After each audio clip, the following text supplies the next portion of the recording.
and we're so early in this case. So I need someone to help me navigate. And Sara Azari is great at this. She's a criminal defense attorney. She knows a thing or two about these kinds of cases.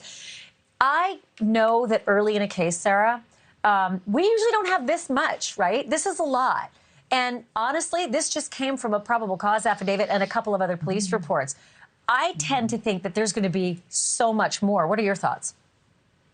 Yeah, Ashley, good to be with you. You know, there probably is already so much more, and they just, they don't have to put all of that in the probable cause affidavit. I remember when I read the 19-page affidavit, I thought, this is actually a lot more than I'm used to seeing. Usually I get, anywhere from 3 to 4 pages. There's not as many dots to connect. Obviously here, there was 2 months of, from the pings to the car to the, there was just way too many dots. So obviously it's a more lengthy affidavit, more information in it. But still, my first impression was there's definitely probable cause on probable cause on probable cause here. Is it proof beyond a reasonable doubt? Absolutely not. And that sort of brings me to one of the points you made about the discovery. One of the things that I've thought, Ashley, is that, everyone's waiting for this June preliminary hearing to come around, which is obviously our opportunity to poke holes at the prosecution's case. It's our opportunity to find out what their theory is, who their witnesses are. But that may not actually happen because this case may very well go to grand jury indictment. Prosecutors always, not always, but often surprise us. They don't want us to know everything about the case and their witnesses and how they perform, what they say. So what they'll do is, they'll submit the case to grand jury and we might get a surprise indictment very close to that June date or sometime even before. But at some point, he's going to have to walk into a courtroom and enter a plea, right? And I don't know. It's really weird. Every jurisdiction's a little bit different. Sometimes you actually get information during those hearings. Sometimes you're just waiting for a plea, and it's sort of pro forma, and out they go. But we could hear something more.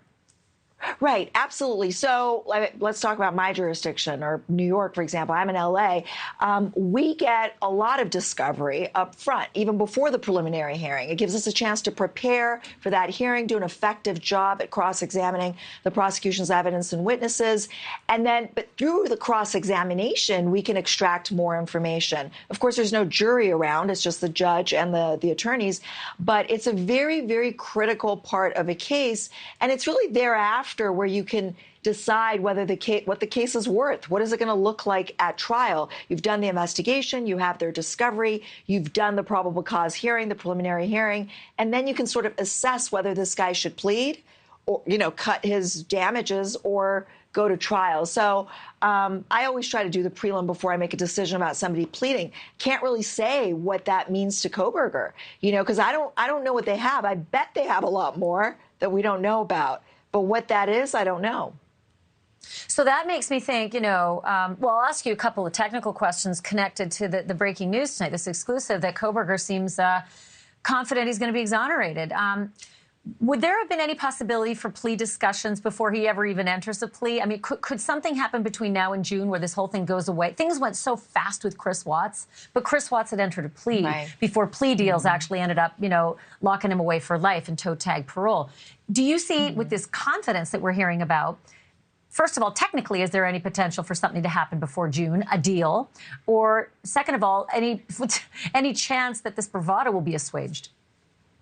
Well, I think it's possible, but unlikely, right? I mean, this is a death penalty case. What kind of incentive do they have to give you a great deal, right? So I don't know. I mean, it's possible, but highly unlikely. But to your point about exoneration, that's a term that's often misused. People use it interchangeably to mean factually innocent.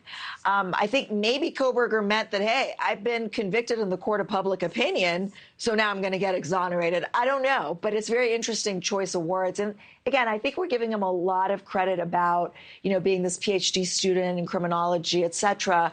But if he truly committed this crime, he didn't really do that great of a job, right? I mean, leaving the knife sheath behind and all kinds of signs, not having a burner phone, et cetera, is rookie to me, If I had a dime for all of the super duper smart criminals that thought that they had figured it all out, planned it, and, crossed every T and dotted every I. Right. I always said I'd have a yacht, in the Seychelles. But, and even, Alec Murdaugh, which is what we're going to cover in a little bit. There's a lawyer who, if he did it, was dumb as paint.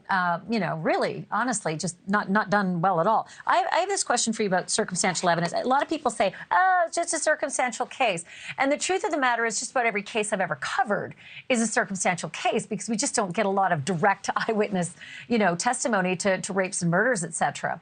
But how much circumstantial evidence, Sara Azari, do you think is reasonably enough? Or does it just depend on who is in that jury box? Well, I think, first of all, Ashley, a majority of my cases, I would say probably 90% of my cases, and certainly my murder cases, have been circumstantial. I mean, I wish we had percipient witnesses because, it would, as a prosecutor, I wish we had percipient witnesses. But circumstantial cases are just as strong as direct evidence cases. Sometimes there's a lot of dots to connect. Sometimes there's a few dots to connect. But I don't think it's any weaker than a direct evidence case. I just think it depends on the case, depends on the circumstances. And the other misperception is that if you don't have the murder weapon, that somehow you don't get a conviction, and that's absolutely wrong as well. Yeah, and I've always said that also extends to cases without bodies, because I've seen plenty of convictions where even the body has not been discovered. And we're going to be, doing a lot of coverage on Anna Walsh, right? Also in Cohasset, Massachusetts. So that's a great study for, anybody out there who's either a crime buff or a law student. Those are incredible cases. Okay, last quick question. The fact that Kohberger uttered the words, this is the Pennsylvania video, right, when he was making an appearance there. He uttered the words, has anyone else been arrested, right? That's what a source had told us upon arrest. That has led to a lot of people creating these theories that there's a second killer or an accomplice.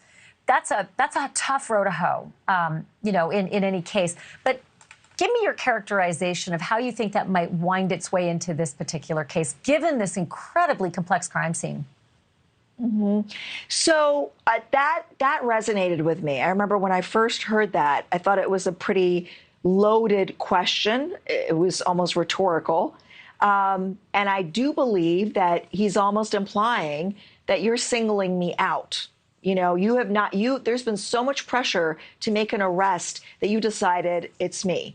And I don't know if that's going to be part of his defense. I mean, I definitely don't think it's incriminating, but it could certainly be used by his public defender if there's evidence that maybe they didn't investigate all the potential suspects to exclude them. That certainly can come into play.